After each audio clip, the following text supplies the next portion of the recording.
नमस्कार, मी आली आहे कोथरूड विधानसभामध्ये पुणे 24 न्यूजची जयश्री डिमळे। आपण जाणून घेतोय इथल्या नागरिकांचा कौल। हा जो कोथरूडचा बालेकिल्ला होता तो आधी शिवसेना म्हणून ओळखला जायचा, पण गेले 5 वर्षापूर्वी हा दादांच्या स्वाधीन म्हणजे भाजपच्या स्वाधीन झालेला आहे। आणि आता पुन्हा या बालेकिल्ल्यामध्ये विधानसभा निवडणूक चालू आहे। तर आपण जाणून घेऊया की या विधानसभा निवडणूकमध्ये चंद्रकांत दादा येणार की काका येणार। मी आत्ता जिथे उभी आहे तिथे माझ्यासमोर एक छोटासा युवक आहे। तो आत्ता पहिल्यांदाच मतदान करणार आहे व खूप एक्साइट आहे यासाठी। तर आपण त्याला विचारूया की तो किती एक्साइटेड आहे। तर खऱ्या अर्थाने पहिल्यांदा मी मतदान करतोय आणि एकंदर वातावरण बघता दादांची खऱ्या अर्थाने लाट आहे। पण जर आपला समोरचा उमेदवार बघितला किशोर शिंदे मनसेचे झाले तर त्यांचा पण इथं खूप प्रभाव आहे। म्हणजे मी ॲनालिसिस केलेला होता, म्हणजे मला खूप आवडतं राजकारण। तर मागची विधानसभा बघितली तर किशोर शिंदेंनी खरंच टफ फाईट दिलेली, पण यावेळी असं वाटत नाही की किशोर शिंदे टफ फाईट देतील। चंद्रकांत दादा वन साईड निवडून येतील असं मला खरंच वाटतं। आणि दादांचं या एरियातलं काम बघता खरंच म्हणजे भाजपाच आपल्या पुण्यासाठी आणि कोथरूडसाठी पाहिजे। तुला दादांचं काय काम आवडलं या ठिकाणी? दादांचं काम म्हणजे मला ओव्हरऑल भाजपचं काम आवडलं, त्यामुळे मी चंद्रकांत दादांना मत देतो आहे। भाजपचं काम बघायला गेलं तर लाडली बहीण योजना ते माझ्या काकूला वगैरे मिळाले की काकू जशी खालच्या ह्याच्यात होती, गरीब होती थोडीचं, तिला पुढं जायला मदत मिळाली लाडली बहीण योजनेमुळे। किंवा एसटीत 50% महिलांना सूट असेल, किंवा माझे आजोबा जे आत्ता 85 वर्षाचे आहेत ते आत्ता म्हणजे महाराष्ट्र दौरा जसे हे करत आहेत तसे एसटीने ते फुकटात करत आहेत। तर ती खरंच चांगली बाब आहे आणि आपल्या लोकांसाठी जे करतायत ते खरंच चांगलं आहे। पण तुला राजकारण आवडतं म्हणतोस, पुढे जाऊन राजकारणात येण्याचा मनसे आहे? राजकारणात येण्याचा असा मानस नाही, पण जर यायची इच्छा झाली तर मला खरं आवडेल आणि सुरुवात करायला खरं आवडेल। कारण मला वातावरण खूप आवडतं, राजकारणी वातावरण झालं 5-5 वर्षांनी येतं, पण ते खूप भारी वाटतं ते बघायला। एकंदर सभा झाल्या, बाकीच्या नेत्यांच्या सभा झाल्या, ॲग्रेसिव्ह होतं कोण डिफेन्सिव्ह जातं, शांतपणे बोलतं, तर खऱ्या अर्थाने ते आवडतं मला। तुमचा खरंच राजकारणाचा अभ्यास दांडगा आहे। या वयामध्ये तुम्ही राजकारणाकडे लक्ष देताय।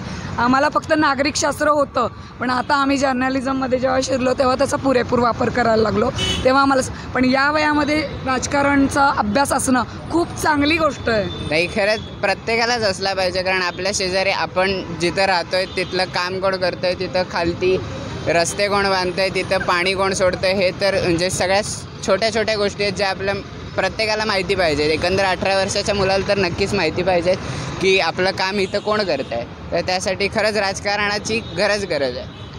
खरंच म्हणजे हे तरुणांना अगदी जागरूक करण्याचा प्रश्न आहे की तरुणांना आजकालच्या जास्त माहिती असतं पार्टी, TV, पिक्चर, पण खरंच आपल्या प्रभागामध्ये किंवा आपल्या विधानसभेमध्ये किंवा आपल्या एरियामध्ये काय चाललेलं आहे, काय कार्य चालतं किंवा कोणता नेता इथे कार्य करतो, या ज्या छोट्या गोष्टी आहेत तर ह्या माहिती असणं, निदान आपण जिथे राहतो तिथल्या विभागामधलं तरी माहिती असणं फार गरजेचं आहे।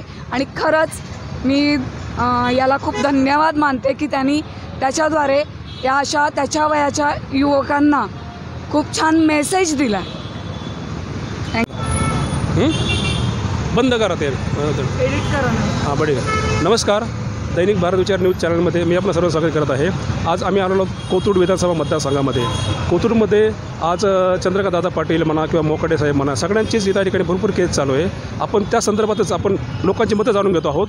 आपल्यासोबत आहेत एक नागरिक आहेत, आपण त्यांच्याशी मत जाणून घेतो। साहेब, आम्हाला सांगा आपलं काय मत आहे कोथरूड विधानसभा मतदारसंघाबद्दल? नमस्कार, माझं नाव राजू चौथाई।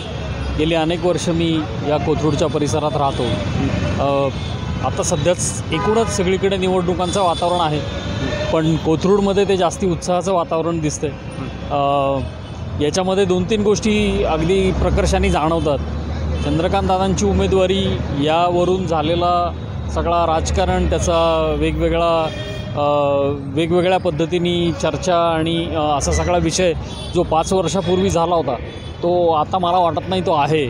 5 वर्षांपूर्वी दादा इथं आले आणि बघता बघता आपले झाले आणि त्यांनी सगळ्यांना आपलंसं करून घेतलं.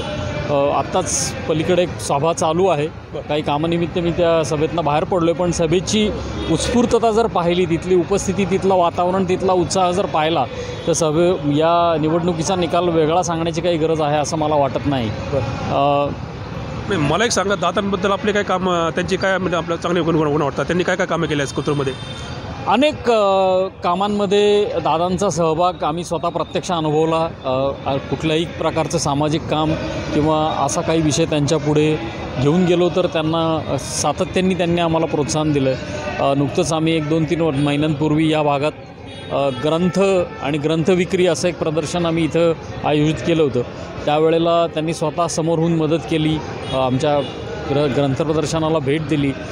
अशा प्रकारच्या अनेक गोष्टी सांगता येतील. त्यांचं स्वतःचं फिरतं वाचनालय ते चालवतात. त्या माध्यमातून अनेक ठिकाणी युवकांमध्ये, महिलांमध्ये पुस्तक वाचनाची आवड निर्माण व्हावी असा प्रयत्न ते करतात. त्यामुळे अशी सांगण्यासारख्या बरेच विषय आहेत. धन्यवाद दादा, आपण आमच्या चॅनलवर आमचा खूप छान संवाद साधला. आपण आमचे खूप आभारी आहोत. धन्यवाद.